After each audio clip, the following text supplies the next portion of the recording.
오늘이 무슨 날인지 모르죠? 네, 오늘 아버지 날 아니고요. 아버지 날만 학수고대 하신 것 같아요. 오늘이 오순절이에요. 이게 원래 이 교회력으로는 굉장히 큰 날입니다. 이게 이 교회력에 아주 중요한 날이 몇 군데가 있는데, 이 오순절이 부활절, 오순절, 크리스마스 이렇게 세 개가 사실은 제일 큰 명절이거든요. 그런데 우리가 언제부턴가 오순절을 그냥 지나버리고 있는 거죠. 그래서 오늘도 그 오순절에 맞는 그런 이 하나님 말씀을 택한 거죠.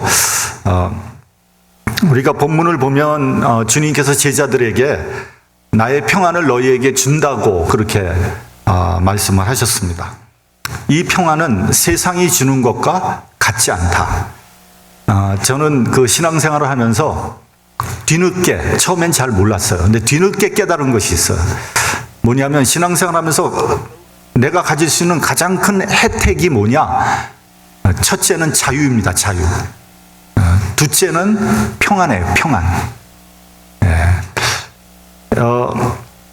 그런데 이 사실은 자유와 평안은 따로 떨어져 있는 게 아니에요. 자유가 없는데 평안이 있을 수 없죠. 또 평안이 없는데 자유가 있을 수 없어요. 그래서 이 두 개는 사실은 하나입니다. 만약에 여러분들이 신앙생활 하면서 뭔가 심령의 자유함이 없다, 혹은 내 심령의 평안함이 없다면 여러분들의 신앙생활을 한번 되돌아볼 필요가 있어요. 내가 신앙생활 잘하고 있나? 왜냐하면 우리 주님께서는 우리에게 자유와 평안을 정말 주고자 했거든요. 오늘은 특별히 제가 이제 자유에 대해서는 여러 번 설교를 했어요. 사실은 오늘은 평안에 대해서 제가 설교하려고 합니다. 이 세상 사람들은 모든 사람들이 평안하기를 원하죠. 평안하기를 원하지 않는 사람이 어디에 있겠습니까? 그럼에도 불구하고 평안이 없어요. 여러분들은 믿지 않으시겠지만 제가 아주 어렸을 적에 아마 5살, 6살 정도 됐을 겁니다. 그때 어떤 생각했냐면은 사람은 왜 살까? 라는 생각을 했어요. 믿기 어려운 얘기죠. 근데 제가 무슨 철학적인 사람이라서 그렇게 한 게 아니고요. 그만큼 저희 집안이 복잡했어요. 너무 복잡했어요. 그 당시에는 대가족이 살았잖아요. 함께 살았잖아요. 저희 할아버지, 할머니, 저희 부모님, 그리고 우리 사남매가 한 집에 같이 살았죠. 그 일가 친척들도 막 그냥 자주 왕래했어요. 그리고 이제 저희 아버님께서 이제 바람을 좀 많이 피셔서 종종 배다른 동생들도 함께 살았어요. 그러니까 얼마나 이 집이 복잡하겠어요. 그냥 늘 갈등, 긴장이 집안에 있는 거예요. 그 어린 마음에 사는 게 굉장히 힘들더라고요. 굉장히 힘들어. 사는 게 즐거운 게 아니라 어린 애가 힘들어. 그래서 사람은 왜 살까라는 엉뚱한 생각을 하게 된 거죠. 이 환경의 영향이 크거든요. 제가 그 일전에 소크라테스가 그런 말을 했다 그랬잖아요. 양철을 만나면 행복할 것이고 악철을 만나면 철학자가 된다. 집안 환경에 따라 어린 나이라도 엉뚱한 생각을 할 수 있는 겁니다. 여러분, 애늙은이란 말이죠. 애늙은이. 애다워야 되는데 하는 말이나 행동이 꼭 늙은이 같다는 거죠. 또 애한테 너 참 점잖다. 그게 좋은 얘기가 아니에요. 젊지 않다는 얘기예요. 늙은이란 말이에요. 애가 애다워야 되는데 천진난만하고 막 발랄해야 되는데 사람은 왜 살까? 있다고 생각을 하고 있으니 이게 여러분 그건 조숙한 게 아니라 뭔가 잘못된 거예요. 잘못된 거. 어린아이는 어린아이다워야죠. 나이 든 사람 다워야지. 나이 든 사람이 막 촐랑거리면 그거 정말 보기 싫잖아요. 똑같은 거예요. 사람은 누구나 평안하고 싶은데 평안하지 못하는 이유가 있는 거예요. 왜 그럴까요? 저는 한 5가지 정도로 한번 정리를 해봤습니다. 첫째는 탐욕이에요. 탐욕. 소유욕. 여러분 누구나 다 욕망을 가지고 있어요. 욕망은 본능이에요. 욕망이 나쁘다고 얘기할 수는 없어요. 욕망이 때로는 어떤 일을 하는데 굉장히 긍정적인 동기가 될 수 있어요. 여러분 우리나라가 지금 경제적으로 세계에서 10위권이라 그러지 않습니까? 이 무역 총계로 따지면 7위예요. 7위. 이거 대단한 겁니다, 정말. 우리나라 그렇게 살게 된 것은 잘 살아보겠다는 강렬한 욕구가 있었기 때문에 그건 가능한 거예요.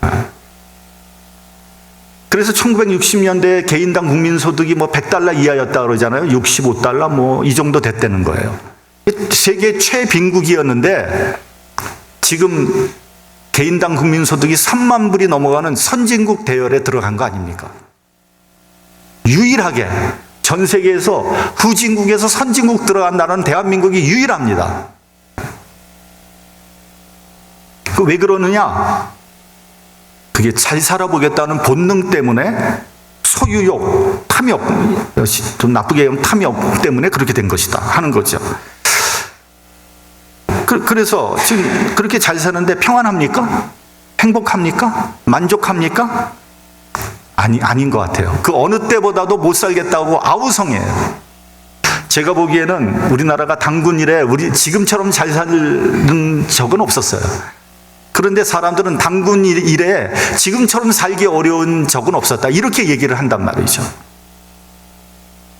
왜 그런 겁니까? 잘 사는데. 이건 너무 과도한 탐욕, 소유욕 때문에 그렇게 된 것이다. 그러니까 분수에 넘치는 욕심을 부리면요, 평안이 깨지는 거예요. 테네시 윌리엄스라는 유명한 극작가가 있습니다. 이 사람이 쓴 유명한 희곡, 욕망이란 이름의 전차. 여러분 아마 들어왔을 겁니다. 그 엘리아 카잔이라는 유명한 영화 감독이 영화로 만들었어요. 전설적인 배우 비비안 리 그리고 마람 브란도가 주연을 했던, 그래서 아카데미상도 여러 개 받았어요. 그게 1950년대에 상영이 됐으니까 아마 저희 부모님 세대에서 보신 분들이 있을 거예요. 본 분 있어요? 네, 우리 최 원사님 보셨네. 네. 1950년대면 제가 태어난 그런 때거든요. 네. 남북전쟁이 끝나고 난 후에 몰락한 남부의 귀족 출신인 블랑시라는 여자가 있었는데, 그 여자와 그 여자의 동생 스텔라, 그리고 그 남편 스탠리가 극의 주인공이에요. 과거의 영화에 사로잡혀 있던 블랑시는 지금 아무것도 없는 이 현실을 받아들일 수가 없는 거예요. 그녀는 욕망이라는 열차를 타고 뉴올리언스의 허름한 아파트에 살고 있는 동생 집을 찾아갑니다. 욕망과 허영에 사로잡힌 블랑시는 동생이 살아가는 그 모습이 너무 마음에 들지 않는 거예요. 이러한 블랑시에게 찬물을 끼얹는 사람이 누구냐면 동생의 남편 스탠리입니다. 이게 마람 브란도예요. 네. 그는 거칠고 예의 없고 매일 도박과 음주로 나날을 보내는 노동자였어요. 그냥 서로 미워하고 멸시하면서 한 아파트에 살아가고 있는 거죠. 그러던 어느 날 스탠리는 블랑시를 겁탈하였고요. 블랑시는 그 영향으로 정신병원에 들어가게 됩니다. 그리고 나중에 그녀가 죽음으로 이 이야기는 끝납니다. 작가가 주려고 했던 것은 욕망과 허영, 그리고 파멸과 죽음의 삶으로 이어지는 한 그 욕망에 사로잡힌 인간의 모습을 그린 작품인 거죠. 그러니까 욕망의 끝은 만족이 아니라 파멸이라는 것을 우리에게 알려주는 작품입니다. 둘째로 평안을 깨는 것은요, 성취욕입니다. 성취욕. 또 성취욕도 그렇게 나쁜 건 아니에요. 그러나 과도한 성취욕, 내가 무엇이 되고야 말겠다, 내가 무엇을 하고야 말겠다, 뭐 이런 야심을 갖고 있는 사람은요, 평안할 수가 없습니다. 그래서 정말 노력을 해서 소원 성취를 했어요. 그렇다고 만족할까요? 더 높은 곳에 올라가고 싶고요, 더 많은 것을 갖고 싶은 거예요. 다다익선이에요. 그러니까 성취를 해도 끝이 없는 거예요. 결코 만족함이 없어요. 평안함이 없습니다. 셋째는 질투입니다. 질투. 여러분, 질투라는 것은 어떻게 생기냐면 둘을 비교하는 데서 생기는 게 질투예요. 내가 없는 것이 아니에요. 내가 없어서가 아니라 남이 나보다 더 많은 게 배가 아픈 거예요. 내가 못 살아서가 아니라 남이 나보다 더 잘 사는 것 때문에 속이 상하는 거예요. 저는 지금 한국이 딱 그렇다고 생각해요. 한국이 밥 못 먹는 사람 없거든요. 다 쌀밥 먹거든요. 다 그냥 웬만큼 살아요. 그러니까 절대 빈곤에서는 벗어났어요. 그런데 빈부차가 너무 크니까 나보다 잘 사는 사람들을 보니까 너무 힘든 거예요. 질투가 나는 거예요. 질투하는 마음을 가지고 있는 한 절대로 평안할 수 없습니다. 넷째는요, 분노입니다. 분노. 이 분노의 감정도 누구나 다 가지고 있는 거예요. 예수님도 분노하셨어요. 그렇죠? 그런데 이 분노를 다스릴 수 있어야 됩니다. 분노의 감정이 끌어오를 때 그것을 한 템포 늦출 수 있는 그런 여유가 있어야 되는 거죠. 우리는 화가 나면 해서는 안 되는 말, 해서는 안 되는 행동을 합니다. 그러고 나서 후회를 하죠. 그게 얼마나 미련한지 모릅니다. 그때 그 말 하지 말았어야 되는데, 그때 혈기 부리지 않았어야 되는데, 이러고 후회하는 일이 얼마나 많습니까? 너무 어리석죠. 한 번만 참으면 될 일을 그걸 참지 못해서 일을 그르치는 경우가 많은 겁니다. 이 분노하는 사람에게는 평안함이 없어요. 마지막 다섯째는요, 교만입니다. 교만. 여러분, 교만한 사람은 진실하지 않습니다. 여러분 주위에 교만한 사람 있어요? 절대 진실하지 않아요. 자신의 부족함을 겸손하게 인정해야 되는데 그렇게 하지 못하고 허황되게 자신을 자꾸만 포장해야 되니까 얼마나 피곤해요. 그런 사람이 평안을 소유할 수는 없는 겁니다. 여러분, 속담에 그런 말 있잖아요. 맞은 사람은 두 발 쭉 펴고 자지만 때린 사람은 잠을 못 이루는 거예요. 그러니까 교만한 사람에게는 평안이 없는 겁니다. 자, 여러분, 평화나 평안, 이것이 사실은 모든 일의 근본입니다. 평화가 없이는 되는 일이 없습니다. 뭐 가정이나 교회나 뭐 직장이나 사회나 국가나 모든 부분에서 평화가 있어야 돼요. 평화가 있을 때 지혜도 생기는 거고요, 창조력도 생기는 겁니다. 평화로울 때 생산성이 높아진다고 합니다. 노사관계가 평화로울 때 제품의 불량률이 줄어든다는 거예요. 그래서 기업에서 보면은 제로 디펙트 운동이라는 거 하거든요. 이거는 불량률을 제로로 만들자는 거예요. 불량을 없게 만들자는 거예요. 일본 자동차가 그런 거예요. 여러분, 일본 일제 자동차 한번 타보세요. 20년을 타도 문제가 생기질 않아요. 왜 그래요? 불량률 제로이기 때문에 그런 거예요. 그렇게 된 이유는 노사 관계가 평화롭기 때문에 그렇게 된 거예요. 그러니까 노동자는 기업인을 존경하고 신뢰하고요, 기업인은 노동자를 믿는 거죠. 그러니까 제품이 좋은 제품이 나오는 거죠.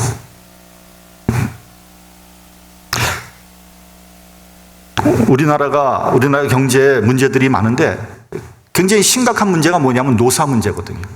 서로 믿지 못하는 거예요. 노동자는 기업인을 믿지 못하고 기업인은 노동자를 믿지 못하는 거예요. 그러니까 노동 생산성이 점점 낮아져요. 지금 OECD 국가 중에서 우리 대한민국이 노동 생산성이 거의 최하위에 도달해 있습니다. 왜 이렇게 된 겁니까? 노사관계에 평화가 없기 때문에 그런 거예요.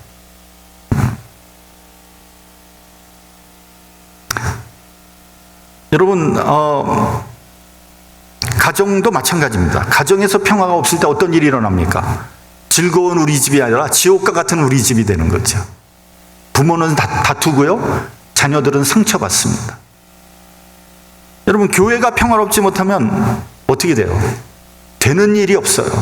영적으로 혼란하고 복잡하면요, 세상 일이 손에 잡히질 않아요. 되는 일이 없어요. 일이 꽉 막힙니다. 건강도 평화로워야지 지킬 수 있는 거예요. 늘 불안하고 긴장하면 뭐가 생겨요? 암이 생기는 거예요. 암이. 여러분, 이런 말이 있습니다. 근심과 불안과 싸워서 이기는 방법을 알지 못하는 사업가는 일찍 죽는다. 저는 이거 맞는다고 생각합니다. 여러분, 우리 그 월급쟁이들은 알 수 없는 그 사장님의 그 고통이 있습니다. 월급날이 돌아오면 속이 바짝바짝 탑니다. 우리들은 생각하지 못하는 여러 가지 복잡한 일들이 많아요.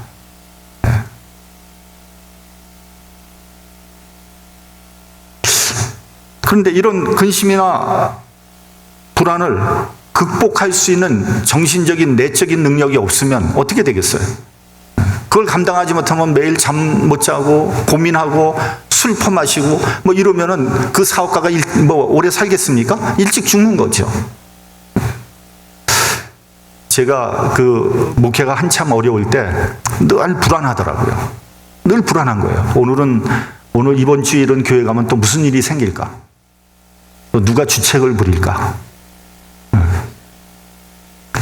교인들이 면담하자 그러면은 막 가슴이 철렁 내려앉는 거예요. 또 무슨 말 하려고 그러나? 또 무슨 불평하려고 하나? 혹시 그만둔다는 얘기 하려나? 막 속이 조마조마한 거죠. 이제 그렇게 쭉 좀 시간이 지나니까요, 놀랍게도 목사가 주일날 교회 가기 싫은 거예요. 교회를 제가 은혜 받고 나서 교회를 너무 좋아했거든요. 너무 사랑했거든요. 교회 매일 가고 싶고, 설교 들은 거 계속 또 듣고 싶고.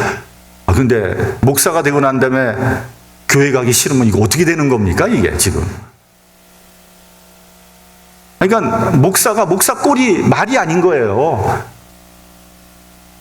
그리고 이렇게 하다가는 목회를 오래 할 수가 없겠다 하는 생각이 드는 거예요. 더 중요한 건 뭐냐면, 무슨 일이 있어도 목사가 모든 그 어려움을 극복하고 앞장서서 리드해야 되잖아요. 근데 목사가 불안해하니까 성도들도 다 막 조마조마해하는, 뭔가가 불안해하는 거예요. 그래서 그때 이렇게 기도했어요. 제가 다른 기도 하나도 안 했어요. 주님, 저에게 담대함과 평안을 주십시오. 이래가지고 어떻게 목회하겠습니까? 그때 주님께서 본문 27절을 허락하신 거예요. 본문 27절. 그러면서 뭐라 그러시냐면, 야, 이 목회가 내 목회지 네 목회냐? 그런 깨달음을 탁 주시는 거예요. 그부터 제가 담대해졌어요. 제 마음에 평안이 임하기 시작했어요. 웬만해서 흔들리지 않아요. 여러분, 제가 웬만해서 안 흔들립니다. 그냥 계획대로 그냥 막 밀고 나가는 거예요. 지금 제 나이 또래 목사들이 저한테 신기하대요. 신기해. 어떻게 그 나이에 지금 교육과를 짓는다고 저렇게 길길을 뛰고 돌아다니는지 모르겠다는 거예요.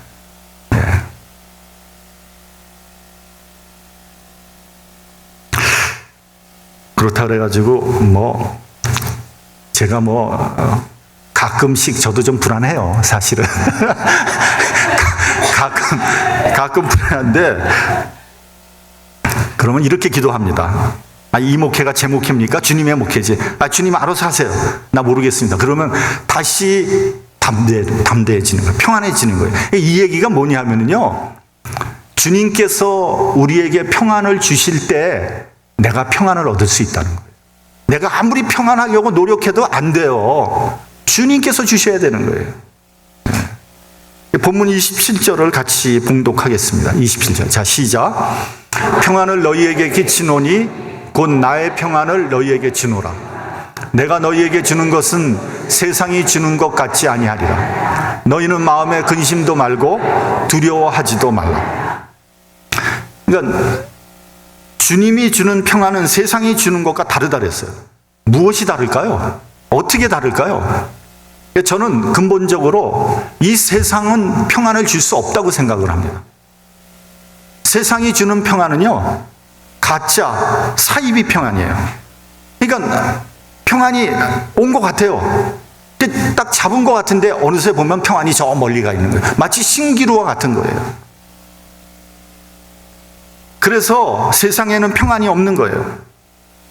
세상이 주는 평안은요, 여건에 의해서 좌우됩니다.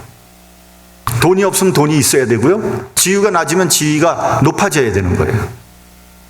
병든 사람은 건강하면 평안이 있을 거라고 생각을 합니다. 그러나 실제로는 그렇지 않습니다. 돈이 많아도 평안하지 않고요, 지위가 올라가도 평안하지 않아요. 오히려 불안해요. 왜냐하면 그 있는 것을 지켜야 되니까.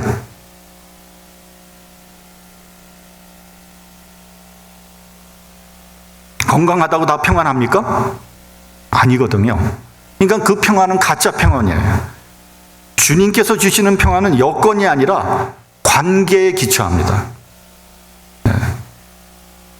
여건이 좋아지는 것이 아니라 바른 관계를 맺을 때 나에게 평안이 있는 거예요. 나와 남과의 관계, 나와 어떤 조직과의 관계, 사회와의 관계, 궁극적으로 나와 하나님과의 관계가 올바르게 맺어질 때 우리에게 진정한 평안이 있는 겁니다. 제가 예를 한번 들어볼까요? 내가 빚을 많이 졌어요. 그럼 평안하지 않죠. 그럼 하나님 앞에 엎드려서 하나님 돈 좀 주세요. 나 빚 갚아야 됩니다. 그렇게 기도하면 안 되는 거예요. 내가 하나님과의 관계가 제대로 맺어져 있나를 한번 되돌아봐야 돼요. 그 관계가 제대로 맺어지면 그 다음에 인간관계를 제대로 맺어야 되는 거예요. 아니, 내가 당장 돈이 필요한데요? 아니에요. 그렇지 않아요. 예를 한번 들어볼까요? 옛말에 말 한마디에 천냥빚 갚는다는 말이 있어요. 그게 무슨 말인지 아세요? 돈이 문제가 아니라는 거예요. 인간관계가 문제라는 거예요. 여러분, 인간관계만 잘 맺으면요, 돈도 탕감받을 수 있는 거예요. 그리고 그 사람이 언제까지 얼마든지 기다릴 수 있는 거예요. 여러분, 은행빚 많잖아요? 그 은행 사람들이 그런 말 합니다. 그 은행빚이 막 이제 갚을 수가 없어요. 그러면 어떻게 해요? 도망가 버려요. 그렇게 하지 말라는 거예요. 와서 자기의 사정을 솔직히 얘기하라는 거예요. 그럼 은행에서 탕감할 거 탕감하고 유예할 거 유예하고 살아날 방법을 알려주는 거예요. 이게 뭐냐? 관계예요, 관계.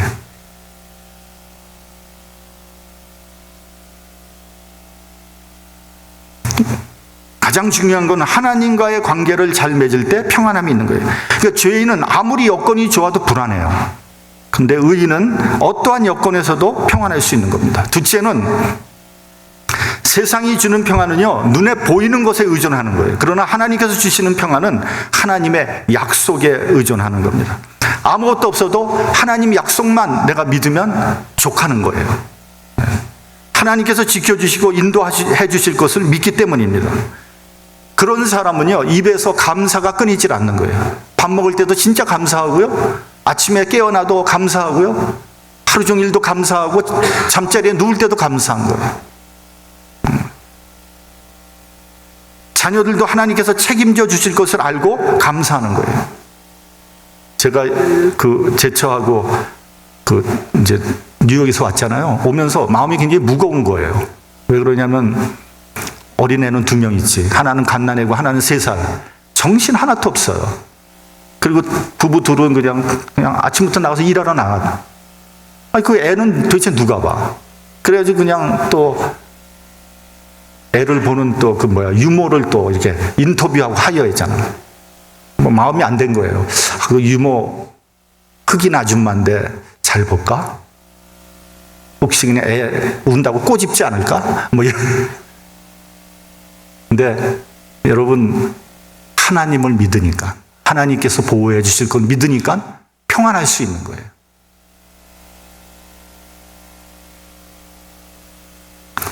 심지어는 죽는다고 해도 감사할 수 있어요. 왜냐하면 죽음 이후에도 하나님께서 책임져 주실 것을 믿기 때문이에요. 그런데 여러분, 중요한 건 뭐냐? 이런 약속을 믿는 믿음이 있을 때 오늘 하루도 우리가 최선을 다해서 살아갈 수 있는 거예요. 그렇지 않아요? 뭐 여러 가지 복잡하고 야 이건 어떻게 걱정 근심으로 막 충만하면 어떻게 하루를 충만하게 살 수 있겠어요? 어떻게 충실하게 살 수 있겠어요? 그런 거 다 하나님께 맡기고 살아갈 때 오늘 하루도 의미가 있고 정말 충실한 하루가 되지 않겠습니까? 셋째로 세상이 주는 평안은요, 문제가 없어야 돼요. 그 문제를 해결하는 데 정신이 없는 거예요. 근데 문제 해결하고 나면 다음 문제가 또 기다리고 있는 거예요. 끝이 없는 거예요. 결국 문제 해결은 평안을 이룰 수 있는 방편이 되질 못해요. 하나님의 평안은 고난 가운데 있어도 평안한 거예요. 지금 이 형편 이대로 평안한 거예요. 주님께서 말씀하셨어요. 나의 평안을 너에게 주노라. 주님의 평안을 주시겠다는 거예요. 주님의 평안은요, 어떠한 상황에서도 평안한 거예요. 그런 평안을 나에게 주시겠다는 거예요. 내가 평안해야지 남에게 평안을 줄 수 있는 거 아닙니까? 내가 평안하지 않은데 어떻게 남에게 평안을 줄 수 있어요? 그러므로 중요한 것은 내 안에 평안이 있어야 돼요. 내 안에 평안이 있는지 한번 생각해 보세요.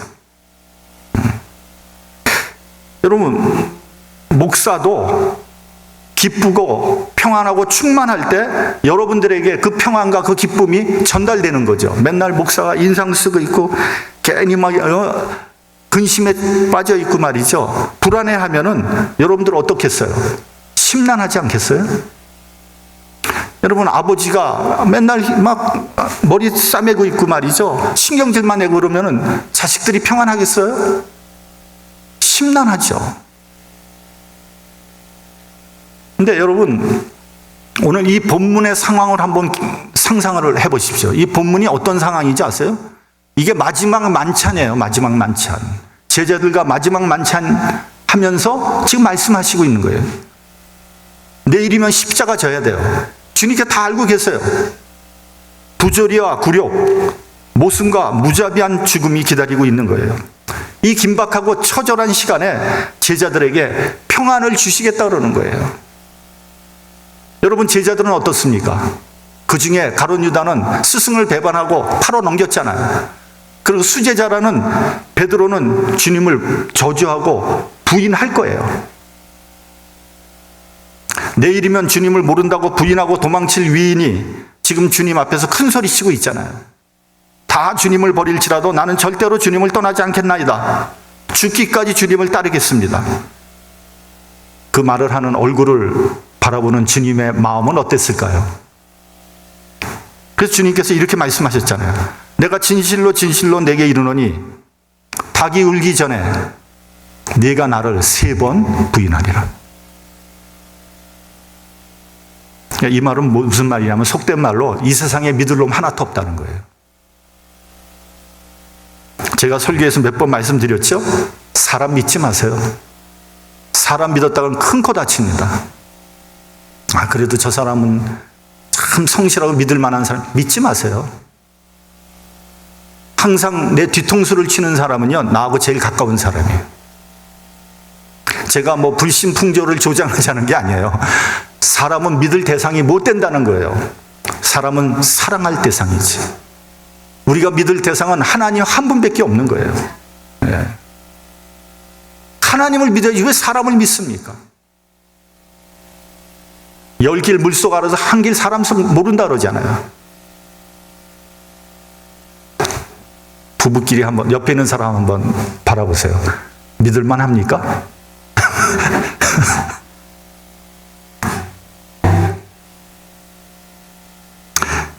하나님의 약속을 철석같이 믿을 때 담대할 수 있는 거예요.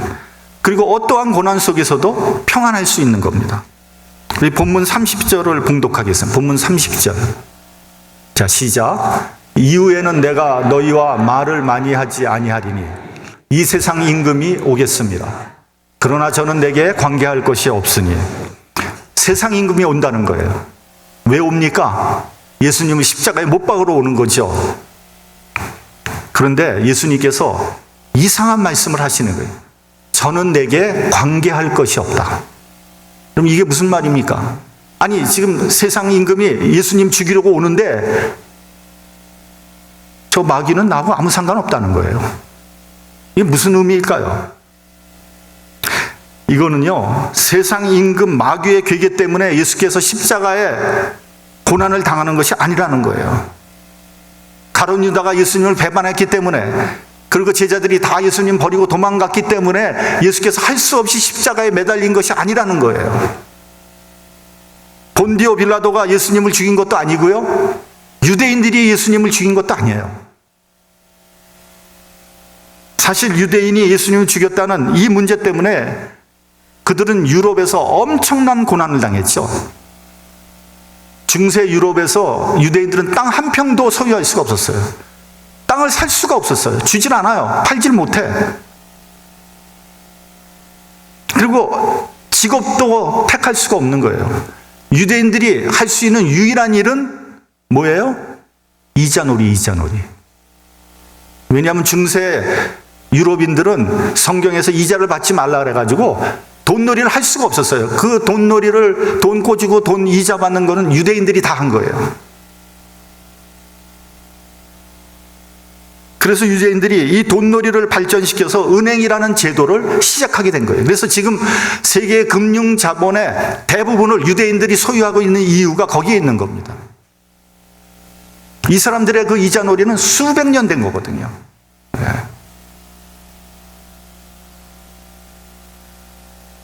히틀러도 유대인이 예수를 죽였다는 명분을 가지고 유대인들을 대량 학살한 그 명분 중에 하나가 바로 그겁니다. 예수를 죽였다는 거죠. 근데 그것은 성경을 잘못 본 거예요. 성경은 그렇게 말씀하지 않는다는 거예요. 만약에 예수님께서 십자가에 고난 당하신 것이 그런 세상적인 일, 마귀의 괴계 때문이라면 예수님은 실패한 인생이 되는 거예요. 우리의 구세주가 될 수 없는 거예요. 그러면 왜 예수께서 십자가를 지셨습니까? 본문 31절을 보면 오직 내가 아버지를 사랑한 것 때문에 십자가를 지셨다고 한 거예요. 그리고 아버지께서 명하신 대로 행한 것이라고 했습니다. 그러니까 십자가 지는 것은 하나님의 뜻이었어요. 그래서 겟세마네 동산에서 내 원대로 마옵시고 아버지의 원대로 되기를 원합니다. 그렇게 기도하신 거예요. 하나님의 뜻을 이루기 위해서 십자가의 제물이 되신 겁니다. 모든 사람의 죄를 사하기 위해서 하나님 명령에 절대 순종하신 거예요. 그리고 적극적인 순종을 하신 겁니다. 근데요, 놀랍게도 여기에 평안이 있는 거예요. 여러분, 우리에게 왜 평안이 없는지 아십니까? 우리에게 기쁨이 없는지 아십니까?